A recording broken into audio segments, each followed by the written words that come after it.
So in this video, our goal is to figure out what score on the ACT do you need in order to be in the top 5% of people. Now, because I'm given a percent and looking for an observation, my first step is going to be to go ahead and draw my bell curve. So drawing my bell curve out, I realize I want to be in the top 5%. Top 5% is definitely above half, so I'm going to put my marker over here.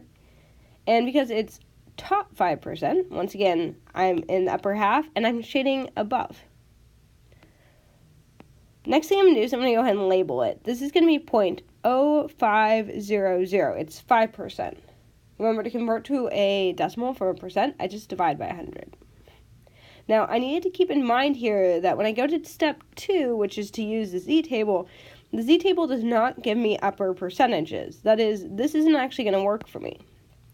So rather than look for the top 5%, what I'm actually going to do is look over here. That is, if that's the top 5%, this is the lowest, 95. So I'll look for 0.9500 instead.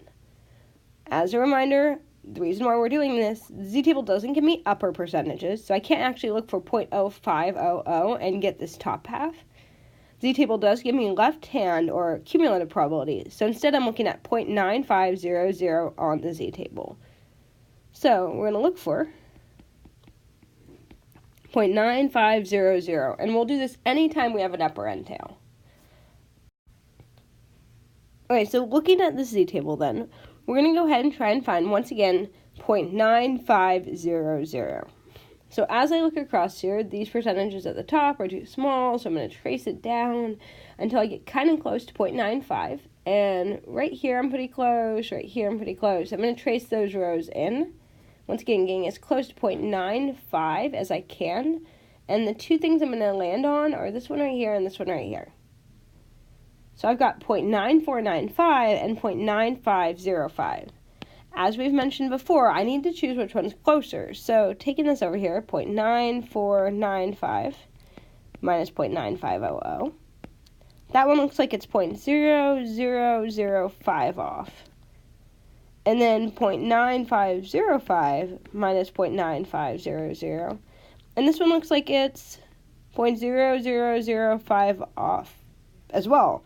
That is, these are actually equal in terms of how far away they are. Anytime this happens, anytime they're equally far away, that must mean that my z-score is equally in between their two z-scores. So if I end up equidistant from both of those values, all I'll do is I'll find both of their z-scores and then I will average them. And once again, we only use this if I'm equally far. Otherwise, I use whichever one's closest. So what I'm going to do now is I'm going to go ahead and trace those two over and out to find what z-scores go with them. For this one, it looks like I have a z-score of 1.64. And if I do this one right here, looks like I have a z-score of 1.65, and so all I'm going to do is average these. And when I average them, I'm going to go ahead and take 1.64 plus 1.65 and divide by 2. So it'll give me a z-score of 1.645. And once again, I'm averaging them only because my percentage is equidistant from these two percentages, equally far, which means my z-score must be right in between those two z-scores. So copying my z-score up here, then I have a z-score of 1.645. And as a reminder, this works because I just found that this is 1.645, and that divides off the lowest 95%. And if it divides off the lowest 95%, it's also dividing off the top 5%.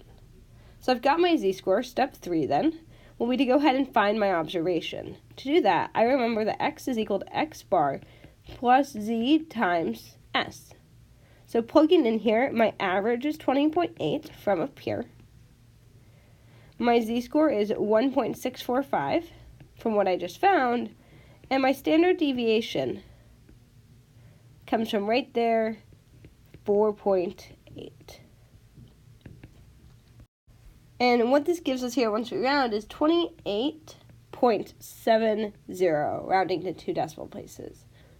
And what this tells me is that to be in the top 5% of ACT takers, you need a score of 28.7 or above. And we're talking or above because we want this top percentage here. So it's that division or above that.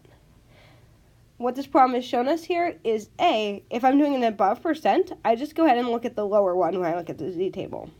In addition, if my percentage is the same distance from the two closest, like 0.95 was equally close to 0.9495 and 9505, then I find their two z-scores and I average them to get the z-score I'll use.